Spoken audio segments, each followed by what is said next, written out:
Hello बच्चों, SPG classes में आप सभी का स्वागत है। जय हिंद।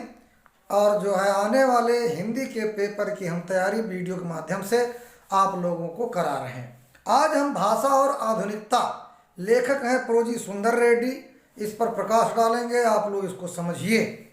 लिखा है आपके किताब से है कि रमणीयता और नित्य नूतनता अन्योन्याश्रित है। रमणीयता के अभाव में कोई भी चीज़ मान्य नहीं होती। नित्य नूतनता किसी भी सर्जक की मौलिक उपलब्धि की प्रामाणिकता सूचित करती है और उसकी अनुपस्थिति में कोई भी चीज़ वस्तुतः जनता व समाज के द्वारा स्वीकार्य नहीं होती। सड़ी गली मान्यताओं से जकड़ा हुआ समाज जैसे आगे नहीं बढ़ पाता, वैसे ही पुरानी रीतियों और शैलियों की परंपरागत लीक पर चलने वाली भाषा भी जनचेतना को गति देने में प्रायः असमर्थ ही रह जाती है। भाषा समूची युग चेतना की अभिव्यक्ति का एक सशक्त माध्यम है और ऐसी सशक्तता तभी वह अर्जित कर सकती है कि जब वह अपने युगानुकूल सही मुहावरों को ग्रहण कर सके। भाषा सामाजिक भाव प्रकटीकरण की सुबोधता के लिए ही उद्दिष्ट है। उसके अतिरिक्त उसकी जरूरत ही सोची नहीं जाती। तो इतने छोटे गद्य खंड से मैं काफ़ी प्रश्नों को इन नोट्स से छांट करके आप लोगों तक पहुंचा रहा हूं। पहला क्वेश्चन है जो हर गद्य खंड में आएगा कि प्रस्तुत उपर्युक्त गद्यांश के पाठ का शीर्षक और लेखक का नाम लिखिए। देखिए, पहली बात तो अगर आपने शीर्षक का नाम और लेखक का नाम नहीं लिखा तो अन्य प्रश्नों के नंबर भी आपके कट जाएंगे, क्योंकि चेक करने वाला ये देखेगा कि जब इनको पाठ का नाम ही नहीं मालूम है तो अन्य प्रश्नों को उत्तर कैसे दे दिया। तो सबसे पहली बात है कि शीर्षक और पाठ का जो है लेखक का नाम आना चाहिए। तो बच्चों, प्रस्तुत गद्यांश के लेखक प्रोजी सुंदर रेड्डी, इस गद्यांश के पाठ का नाम है भाषा और आधुनिकता। इसके बाद दूसरा क्वेश्चन है कि रमणीयता और नित्य नूतनता किस प्रकार अन्योन्याश्रित है। अन्योन्याश्रित माने एक दूसरे के ऊपर निर्भर होना। तो कोई चीज सुंदर तभी लगेगी जब उसमें नयापन हो, नूतनता हो। तो रमणीयता यानी सुंदरता और नित्य नूतनता और नयापन एक ही सिक्के के दो पहलू हैं। पहलू की तरह एक दूसरे के ऊपर आश्रित है। कहने का मतलब, समय के अनुसार अगर हम अपने आप को परिवर्तित नहीं करेंगे तो हमारे अंदर नयापन नहीं आएगा, और नयापन नहीं आएगा तो ये समाज हमें स्वीकार नहीं करेगा, है ना। इसके बाद तीसरा क्वेश्चन है कि उपर्युक्त गद्यांश में लेखक ने किस बात पर बल दिया है।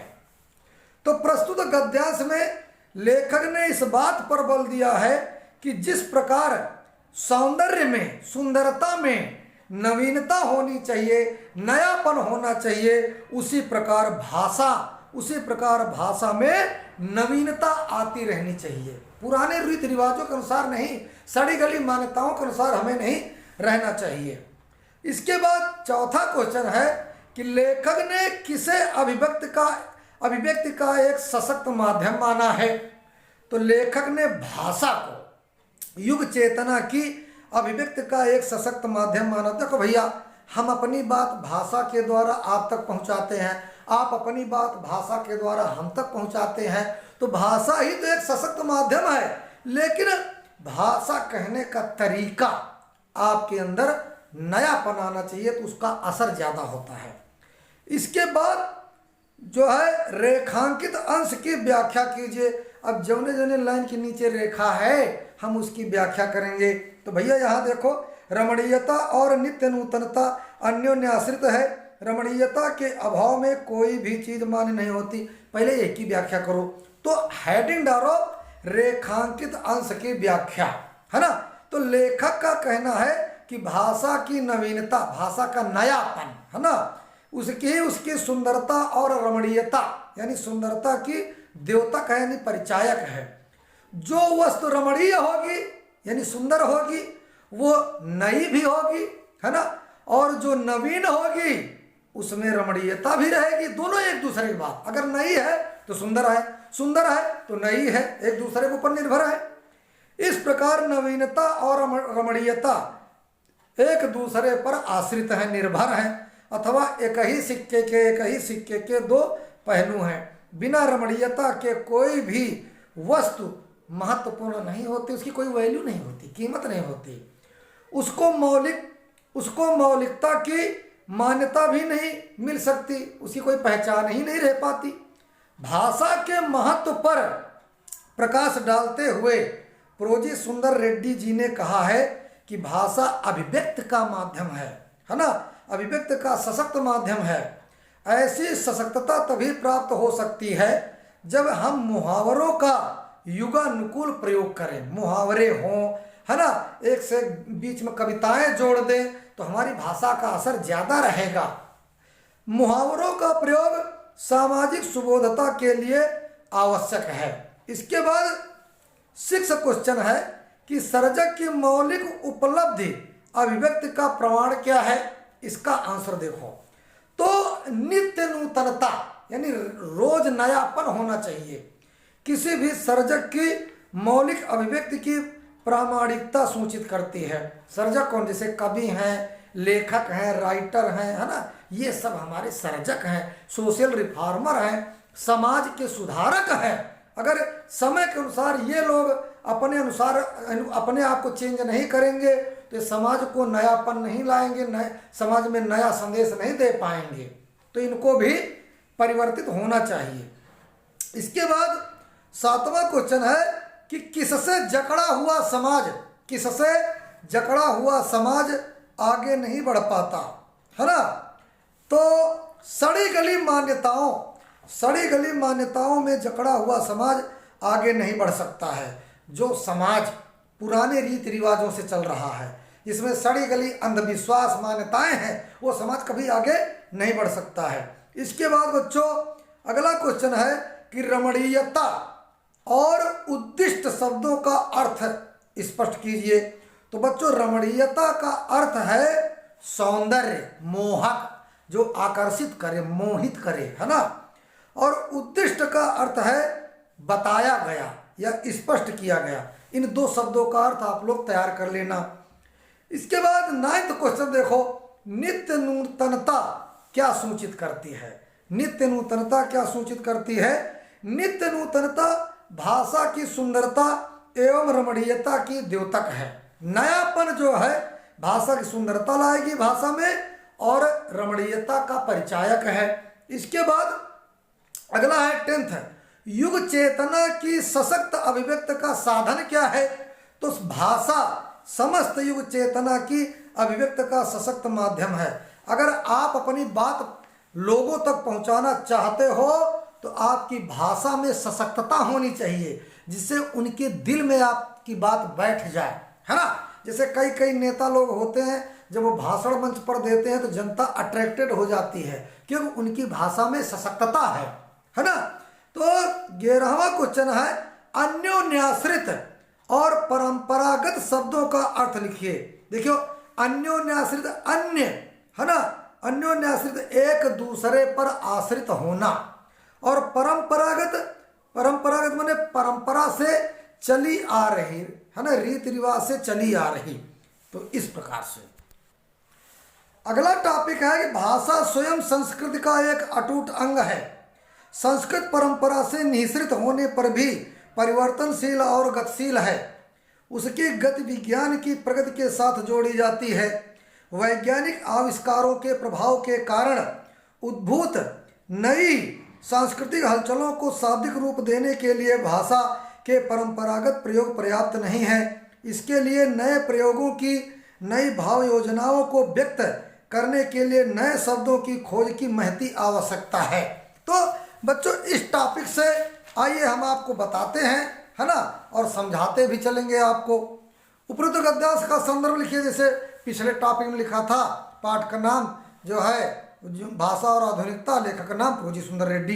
अब यहाँ लिखा किसकी गति विज्ञान की प्रगति के साथ जोड़ी जाती है। तो भाषा संस्कृत की सभ्यता से निःसृत होने के बावजूद विज्ञान की प्रगति के साथ जोड़ी जाती है। देखिए संस्कृत माने क्या होता है, सिविलाइजेशन, सभ्यता। एक तो भाषा का विकास सभ्यता पर डिपेंड करता है कि हम कितने सिविलाइजेशन है। अगर सभ्यता पर डिपेंड नहीं है तो विज्ञान जितना प्रगति करेगी उतनी ही हमारी भाषा डेवलप होगी। इसके बाद तीसरा, उपयुक्त गद्यांश में किस प्रसंग का प्रतिपादन किया गया है? तो प्रस्तुत गद्यांश में लेखक ने संस्कृति के विकास में भाषा के महत्व को प्रतिपादित किया है। देखिए, किसी देश की सिविलाइजेशन तभी डेवलप करेगी, किसी देश की सभ्यता तभी डेवलप करेगी जब उस देश की भाषा पूरे विश्व में छाई हो।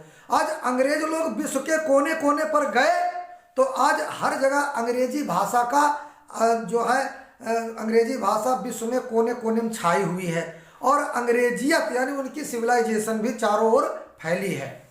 अगला क्वेश्चन है कि भाषा किसका अभिन्न अंग है और क्यों? तो भाषा सभ्यता का, संस्कृति का अभिन्न अंग है, क्योंकि संस्कृति की अभिव्यक्ति का माध्यम क्या है? भाषा है। इसके बाद नंबर 5 में है कि रेखांकित अंश की व्याख्या कीजिए। अब जहां जहां जे लाइन में रेखा है हम उसकी व्याख्या करेंगे। तो रेखांकित अंश की व्याख्या हेडिंग डालेंगे।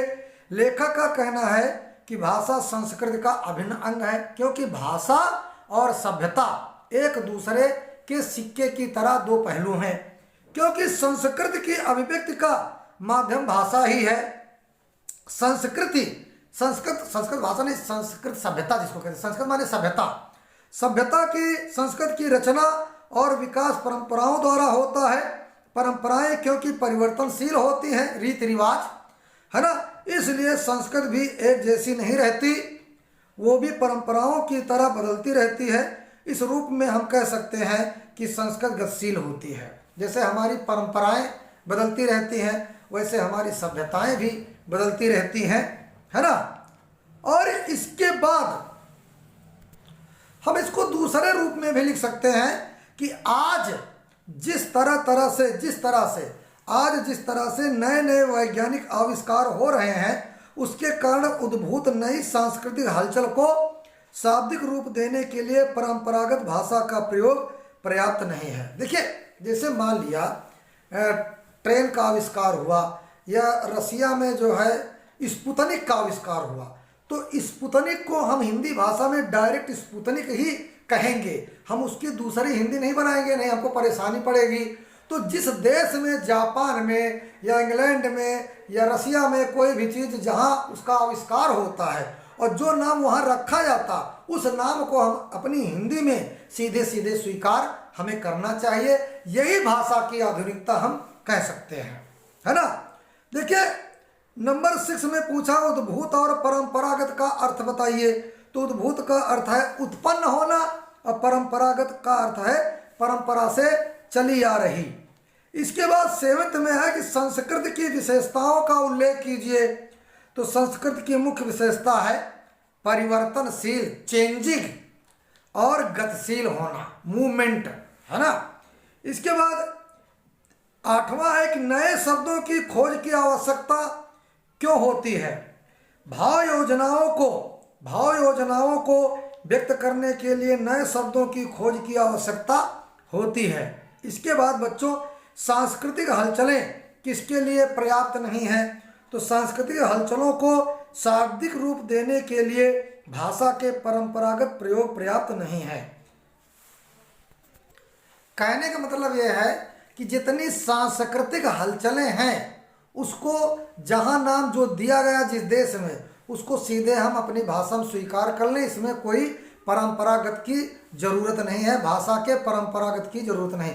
धन्यवाद बच्चों, वीडियो लाइक करिए, कमेंट करिए और सब्सक्राइब कर लेना, क्योंकि अभी हम आपकी तैयारी आगे कराते रहेंगे।